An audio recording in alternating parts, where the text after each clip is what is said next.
From the first murder committed in firelit caves to the electronically transmitted distress calls of deep space, we leave the 20th century filled with regrets. Time is fleeting. Madness takes its toll. And when humanity gasps its last, all that will remain, if anything, will be the theater of terror.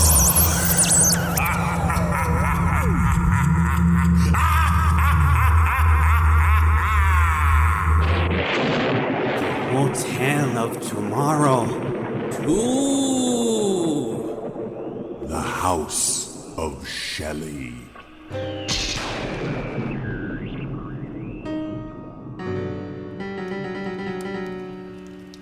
A fly in the ointment is hardly cause for horror. And if you knew how much I've spent on a single bottle of ointment before, you would take me at my word. Perhaps. But consider if the ointment was a person. I don't follow, Mary. How do you mean? Consider the caterpillar, who, come its season, will encase itself within a pod, emerging at length still itself, but changed. A moth. And within that pod, between moth and worm, is, I infer, your ointment. Imagine a similar process, a human being reduced to a slurry of her essence, and before reconstruction, introduce a foreign agent to the recipe. Insects and creeps. Duh. Blood and bugs. Yes. What would tomorrow bring if tonight you traded a piece of your mind, body, and indeed your very soul with the fly?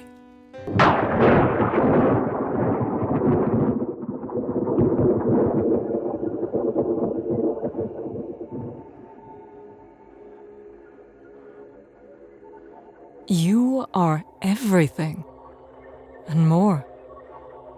I see only you. And I see you in ways no one else does.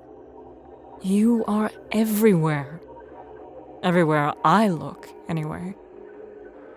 I see your many dimensions with my special eyes. I sense your many forms with my quick and twitching hairs. I love them all. I love them all. I fly over the peaks and valleys of your landscape. I get lost in the sweet ocean of your hair. The endless highways of your flesh, always colliding and mutating and slick with life.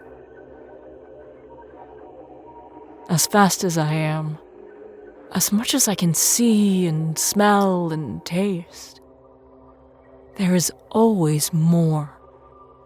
More of you. More of you. To explore. To divine. But never to know. But never to know. The limitation of eternity is its endlessness. I will never know you completely, or know you how you know me. Do you know I love you? Does the way I love you please you? I know you see me. I know you see me. I don't know what my fucking neighbors are doing, but you give me your hand and together we dance. But I must be delicate with you. If we get too close, you can sweep the air itself away with a clap of your strange, tentacled, bony hand. You could kill me with the flick of one finger. But you don't. You wave at me. Pull me from your hair. Open your windows to let me see the sunshine. Feel the warmth of some universe far above even you, perhaps. But you're all the warmth I've ever needed, as long as I am capable of remembering. I have followed you, supped of you, loved you, seen all I can of you. Is there enough of me to give that even if I saved nothing for myself, you might at least understand me? What does the sunrise care how hard the wind blows?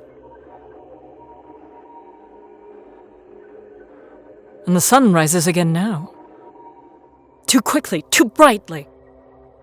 I fly to you for safety and sanity. You're covered in salty sweat and tense. Everywhere I touch, I can feel your heartbeat. Normally a slow, pulsing thrum, churning now almost moment to moment. You taste acidic and sharp and afraid. You freeze, going completely rigid, and you heat up so quickly my instincts fly me away as fast as they can carry me. Sharp. Heat. Light. I don't understand. Oh, God.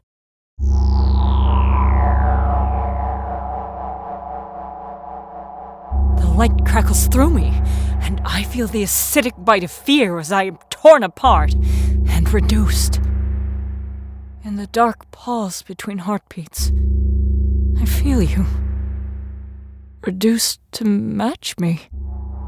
Reduced to nothing.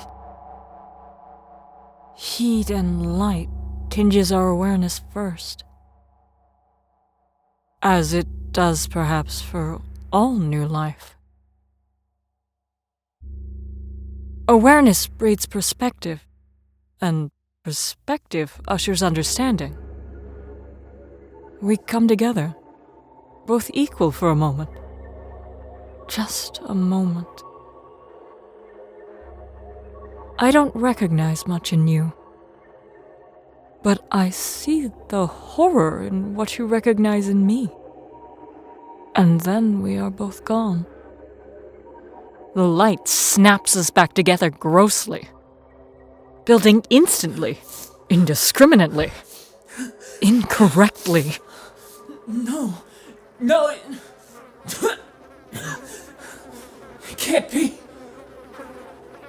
It can't be. A horrible understanding swarms a roiling mind.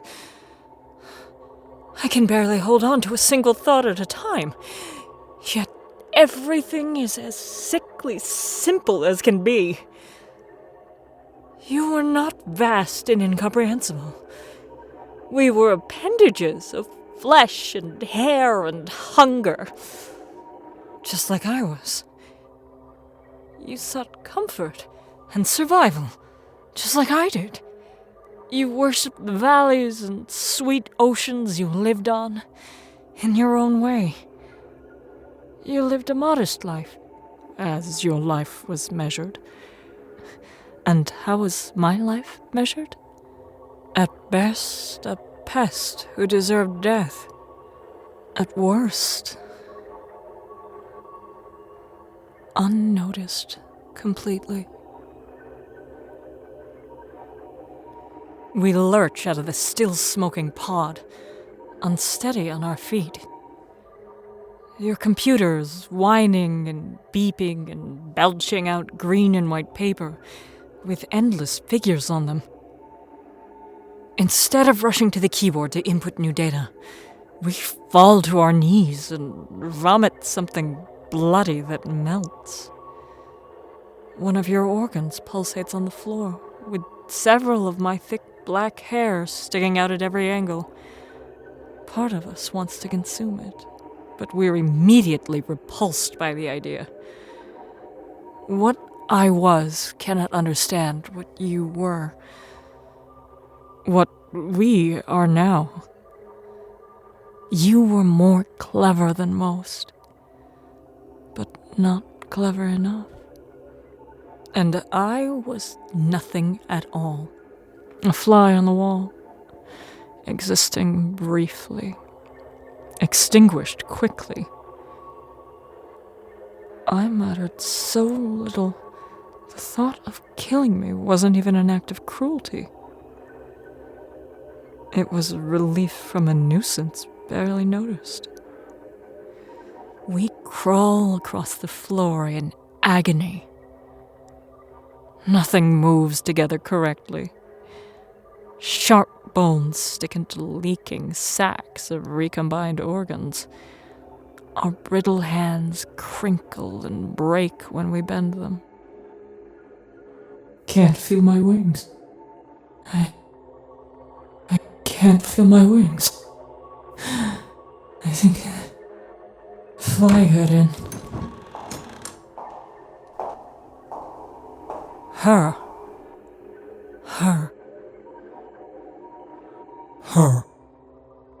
She should not be here. No. It doesn't want you here. She doesn't understand.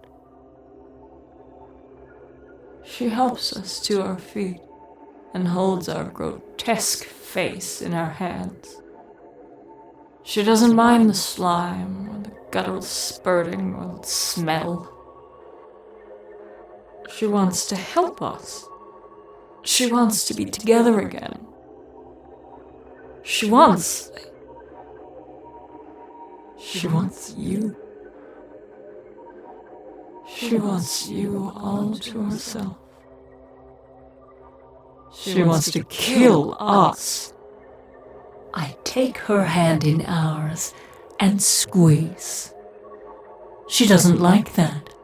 She slaps at us, scratches at us, and we feel her bones scrape together and snap in our grasp. We vomit again, this time on your crumbling hand. It sizzles. Its shape diminishes and warps. She claws our face, and the last of you peels away from us. We can see her now with our special eyes. Feel her form with our quick and twitching hairs. She wrests herself free from our grasp, bleeding and screaming. We fall to the ground, and we won't get back up again. She runs, leaving the horror that killed her lover, that tried to kill her. Left it to die alone. But we aren't alone. We finally have each other. But the rest of our lives, together, forever, worshipped and worshipping, human and fly, falling apart as one. The light goes first, dimming distantly as our competing organs try to figure out why we can't breathe. Something whizzes past our ear, bumping clumsily through our hair. Something small enough that even with our special eyes, we can't quite make it out as it brumbles over the jagged troughs and stunted peaks of our failing body. It's you.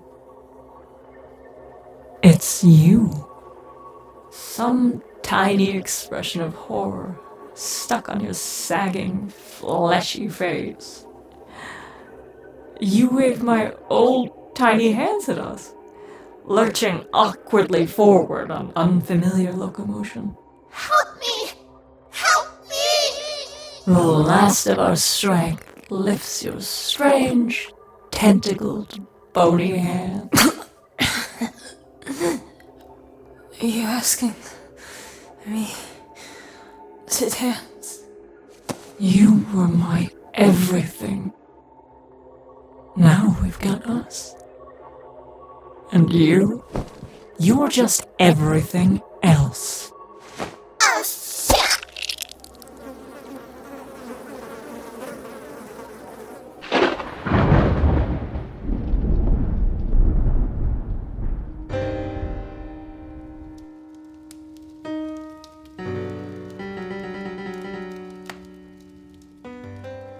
I don't get it. Where does it become unclear, my darling? It's about how our humanity can be stripped away so easily if we allow it to become mechanized. It isn't. Shouldn't she have been mechanized then? Maybe. Again, that isn't exactly what I was trying. I would have preferred that as well. A woman shaped like an insect is grotesque. Another one of Byron's many opinions on the shape of the feminine form. Grotesque. Yes, that is it exactly. Grotesque. I'm still not sure I get it. Percy, dear, you must forgive my gusto. In my fervor to easily and quickly best Byron at a game of words, I neglected to cede the floor to you. Me? Oh, yes. Come, Percy. It's more than past time for you to entertain us. Oh. If you can think of something, that won't be too terribly confusing. Or grotesque. In point of fact, I think I have something perfect for a night like tonight.